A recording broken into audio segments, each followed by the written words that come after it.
जय श्री कृष्णा। संस्कार वाणी में आपका स्वागत है।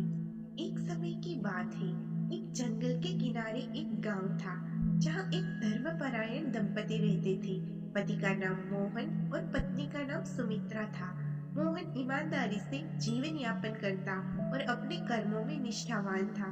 वह प्रतिदिन अपने खेत में मेहनत करता और उसमें जो भी फसल मिलती उसका 10वां हिस्सा गरीबों और जरूरतमंदों को दान करता था। सुमित्रा भी उसकी इस आदत का समर्थन करती थी। कुछ समय बाद उनके घर एक बेटे का जन्म हुआ। बच्चे का नाम उन्होंने कार्तिक रखा।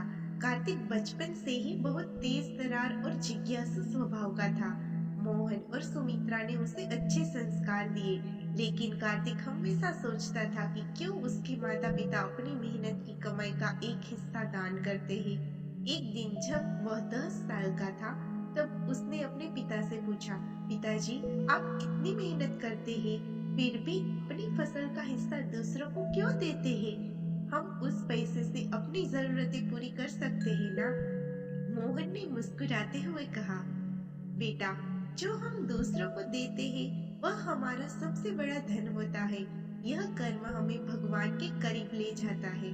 कार्तिक ने उस दिन यह बात तो सुन ली, लेकिन पूरी तरह से समझ नहीं पाया। कुछ सालों बाद मोहन का देहांत हो गया। सुमित्रा और कार्तिक के लिए यह समय बहुत कठिन था। फसल खराब हो गई और परिवार पर कर्ज का बोझ बढ़ने लगा। कार्तिक ने सोचा, पिताजी की यह दान करने की आदत ने हमें इस स्थिति में डाल दिया है। हालांकि उसने हार नहीं मानी और मेहनत करना शुरू किया।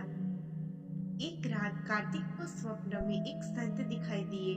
संत ने कहा, बेटा, तुम्हारे पिता ने जो कर्म किए थे उसकी वजह से तुम्हारा जीवन सुरक्षित है।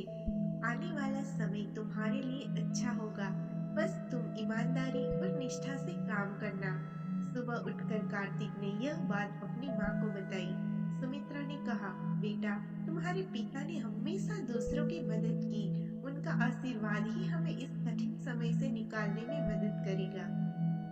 कुछ दिनों बाद कार्तिक को अपने खेत में गड़ा हुआ एक घड़ा मिला। उसमें सोने के सिक्के थे। यह देखकर उसकी आंखों में आंसू आ गए। उसने माँ से कहा, माँ, यह पिताजी के अच्छे कर्मों का फल है। अब मैं समझ गया कि हमें दूसरों की मदद क्यों करनी चाहिए। कार्तिक ने उस धन का उपयोग अपनी स्थिति सुधारने के साथ साथ गांव के जरूरतमंद लोगों की मदद करने में भी किया। यह कहानी से हमें यह शिक्षा मिलती है कि माता पिता के कर्म न केवल उनका बल्कि उनके परिवार का भी भाग्य बनाते हैं। अच्छे कर्मों का फल देर सवेर अवश्य ही मिलता है। यदि आपको यह कहानी पसंद आई है, इस वीडियो को लाइक करें और